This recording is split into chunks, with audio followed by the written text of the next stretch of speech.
Hello friends, welcome to Susan and John MathTube. Today we are going to learn about rank of a matrix. Rank of a matrix is a systematic technique to eliminate linearly dependent vectors. I'll repeat, it's a systematic technique to eliminate linearly dependent vectors. So take a look at this. I'll give you two vectors 1, 2, 3 and 10, 20, 30. If I ask the question, how many vectors do you see in the screen? I'm sure you'll answer 2 vectors. But the question is, are they the same in the sense, are they linearly connected or not? Of course, I made this example in a very obvious manner that you can see that they are connected. If we give them names like A and B, let's say this is A and if this is B, then it's obvious that B is 10 times A. So look at this, even though you see two vectors, in reality there is only one vector. And to expose such things, rank is one of the best methods. And another use of rank is in solving system of linear equations.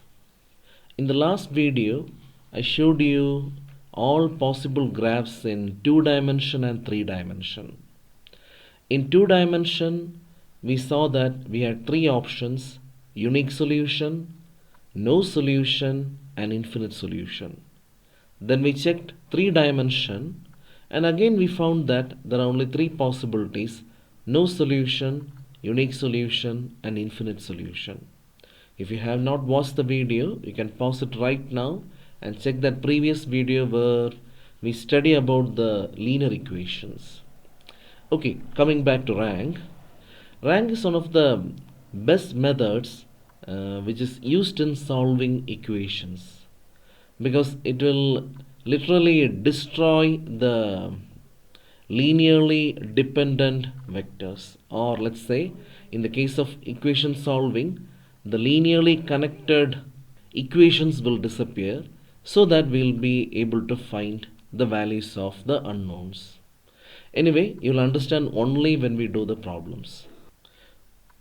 Now let's try to solve a system of equations in 2 variables, so that you will understand how matrices are used in equation solving, and you will also understand how the elementary row transformations, which you might have already learned in your younger classes, comes. Okay, so let's say the equations are x plus 2y is equal to 5 and 2x plus 3y is equal to 10. Okay, so look at this, we have 2 equations and clearly they are not parallel, and in the last video we learned that if the lines are not parallel and if the lines are not coincident, there will be a unique solution. Okay, now today let's analyze how we solve the equations. Okay, what we do is we will try to make the coefficients of x the same. So I'm going to multiply the first equation throughout by 2. So I'm going to get something like 2x plus 4y is equal to 10. And then I write the second equation as such. So 2x plus 3y is equal to 10. Now let's subtract. So we get y is equal to 0. Okay, so look at this. I performed an operation here in terms of matrix, and if you want to see that part, let's write the matrix correspondent. So I'm going to change this system into a matrix. So it's like 1, 2, and then the quantity on the right side, and then I have 2, 3, and the quantity on the right side. Okay, now what did I do? I multiplied the first row throughout by 2. Okay, here we have the first operation, that is we are allowed to multiply any row by non-zero constants.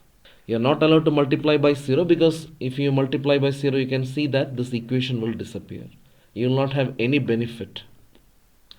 Okay, now the second thing I did was I'm subtracting. I'm doing equation 1 minus equation 2. Okay, so that gives me another idea. I could have done something like multiply throughout by 2 and then subtract. So if you want to do that in one step, you can write like this: 2r1, and I'll subtract in the reverse order, and the only difference will be I'll get minus y here. So I'm going to write r2 changes to r2 minus 2r1. So look at this. R2 changes to, that means the second equation will change into second equation minus 2 times the first equation. 2 times the first equation means this row will be something like 2, 4, 10. So you'll get 2 minus 2, 3 minus 4. I told you I'm subtracting in the reverse order here. And 10 minus 10. Okay, that is how we have the operation Rm changes to Rm plus k times Rn. That is, you multiply any row you wish by a constant and add it to any other row. And one more important thing, that is the order of the equation. While solving equation, maybe they will ask a question like this: 2x plus y equal to 10 and x plus 5y is equal to 2. So if you want, you can write this equation on the top and this on the bottom. So what I'm trying to convince you is the order of the equations does not matter. And that is why in matrices you are allowed to interchange two rows. I'll repeat, you are allowed to interchange any two rows. Okay, now take a look at this. Number 1, and these are called elementary row transformations. I was talking only about row, but the same transformations exist for column. So number 1, you can interchange any two rows you wish, and this is how we denote it. Rm and Rn are getting interchanged. And the second one, you can multiply any row you wish by a non-zero constant. The word non-zero constant is extremely important. And the third one, you can add to any row,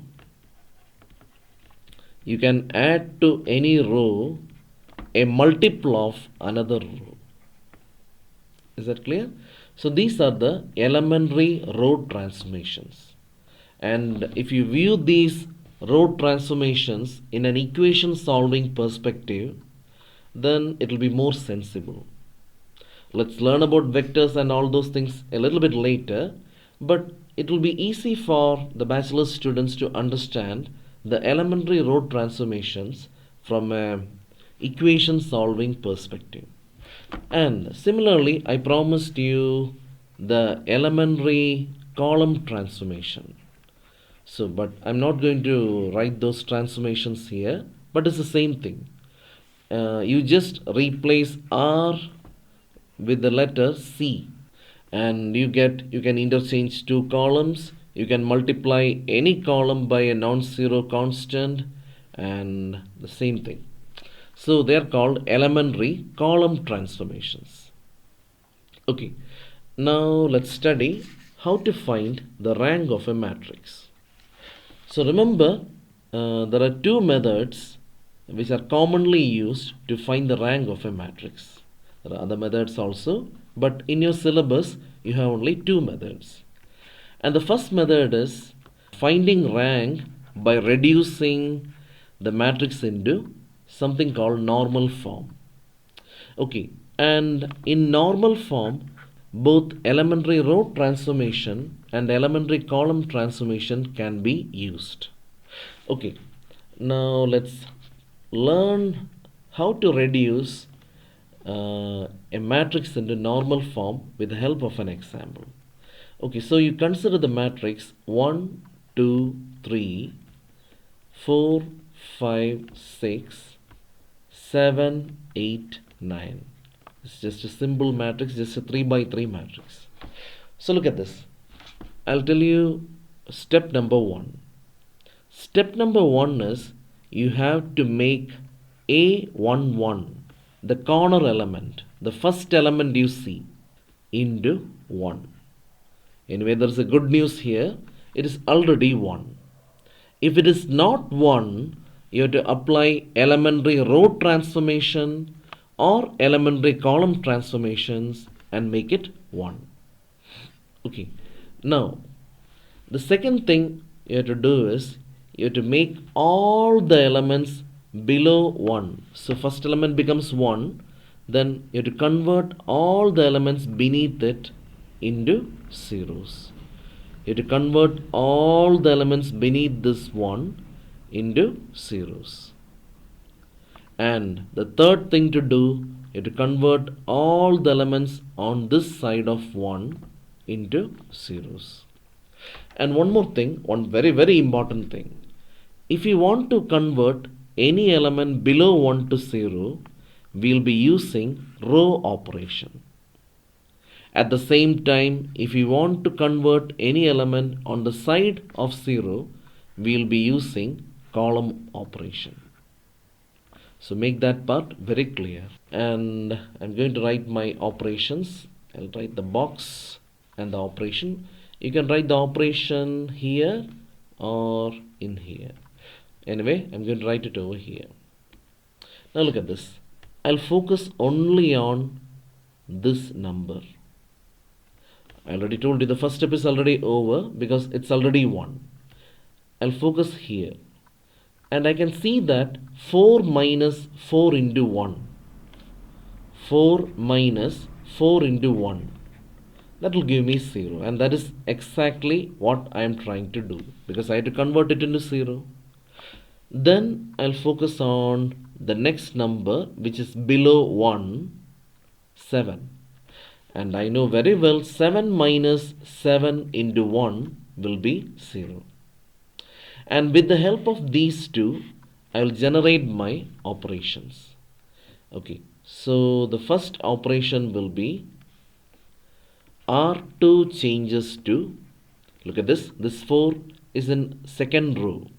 And I told you, if you're trying to bring zeros below 1, you have to use row operation. So R2 changes to R2 minus 4R1. And R3 changes to R3 minus 7R1. I'll repeat, I generated the operations with the help of this. 4 stands for, okay, 4 is in R2 minus 4 into R1 because this will become 4. Anyway, let's not waste time and move on. So there is no change in the first row. Okay, now you have to do this minus 4 times this. So 4 minus 4. 5 minus 4 times 2. That is 5 minus 8. And then 6 minus 4 into 3. And that will be minus 6. Now we are in the third row. And in the third row the operation is slightly different. So this minus 7 times, that means you imagine you're multiplying the first row throughout by 7 and then you're going to subtract. So you'll get 7 minus 7 into 1 and then 8 minus 7 into 2, that will be 8 minus 14 minus 6, and 9 minus 7 into 3, that will be 9 minus 21, it is minus 12. So look at this, the first element should be made 1 and then all the elements beneath should be converted into 0. Now the last thing to do here, we have to convert all the elements on the side of 1 to 0. And remember, when you perform this, you'll be doing column operation. Okay, now look at this. Now my aim is to make this one and this one into 0. And I'll repeat, now you have to think in a column manner. So look at this, we have to think in this order. So all I see is 2, and I know 2 minus 2 into 1 will give me 0. And now I see 3, and I know 3 minus 3 into 1 will give me 0. So with that, I'm going to write the next operation. C2 changes to C2 minus 2C1, and C3 changes to C3 minus 3C1. And one important point, very important point. Whenever you perform the column operation, make sure you fill column wise. And whenever you perform row operation, make sure you fill row wise. Otherwise, you may make a huge mess out of these things. Okay, so column 2 and 3 will change. So there is no change in the first column. Now, how does column 2 change? Yeah, column 2 minus 2 times this. So I can see 2 minus 2 into 1. And then there will be no change, because minus 3 minus 0, minus 6 minus 0. So you're going to get the same thing, or in other words, this automatically becomes 0. Okay, so our first part is done. What is step number 1? Make the corner element 1. And then what do? We make all the numbers beneath it into 0 using elementary row transformation. And the third thing to do, convert all the elements on the side of 1 to zeros using elementary column operations. Okay, now look at this. We have to move diagonally, and I can see minus 3 over here. I'll repeat, we have to move diagonally, and I can see minus 3 here. Now I have to make that number into 1. My aim is to make this number into 1.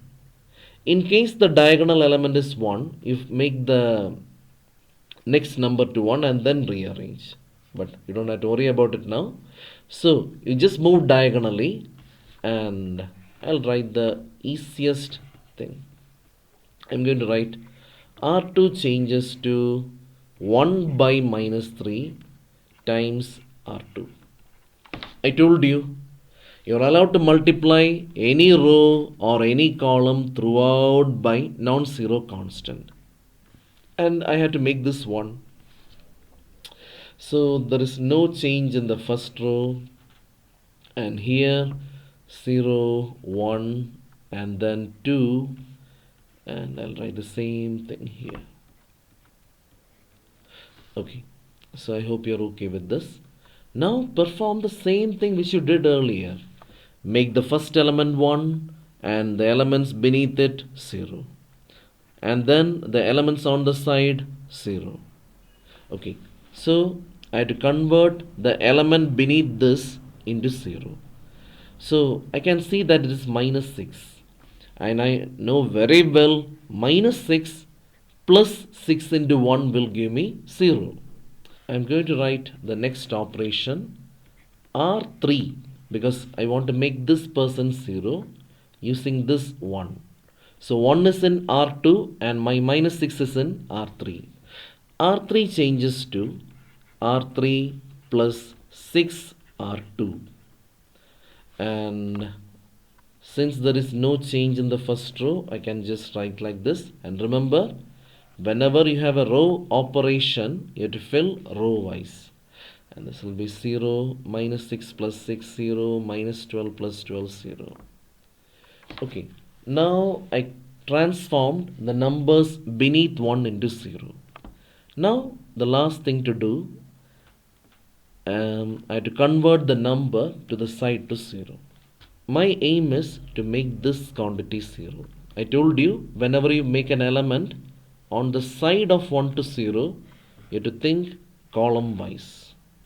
So C3 changes to C3 minus 2C2. All I see is this 2 and this 1. I know this 2 belongs to the third column and this 1 belongs to the second column. So 2 minus 2 into 1 will give me 0. Okay, that's it. Now the most important thing, make sure you're filling column wise. 0, 1, 0 and 0. Of course, I know that will be 0 and 0. Okay, that's it. This is the last step. So look at this. Normal form means you will have a submatrix which is the identity matrix. Can you see a submatrix which is an identity matrix? And the rest will be zeros. So this is normal form. And now what we do is, for notation's sake, the identity matrix is of order 2. And for design's sake, I'll put something like this. To be honest, this is not compulsory. We can write the rank from here, and I'm going to write rank is equal to 2. So what's the rank of the matrix? 2. That means we saw 3 non-zero rows in the beginning. 1, 2, 3, 4, 5, 6, 7, 8, 9. But finally I got the rank to be 2. That means only 2 rows are independent. One row was depending on the other 2. They had some relation. And once we find rank, we are able to eliminate that. Now we know for sure there are only 2 independent rows. Okay, now one very important thing. These matrices are not equal. So you should always put the symbol equivalent. I'll repeat. You should always, whenever you perform column operation or row operation, you should not use equal to symbol, but you should use equivalent symbol. So remember, whenever you perform column operation or row operation, you should use equivalent symbol. And the rank of 2 equivalent matrices will be the same. That is why the rank of the original matrix is 2. So I hope you got a clear idea about rank, and in the next video we'll be doing a lot of problems which they ask for the exams. So till then, bye. And one more thing, if you like this video, please share and subscribe.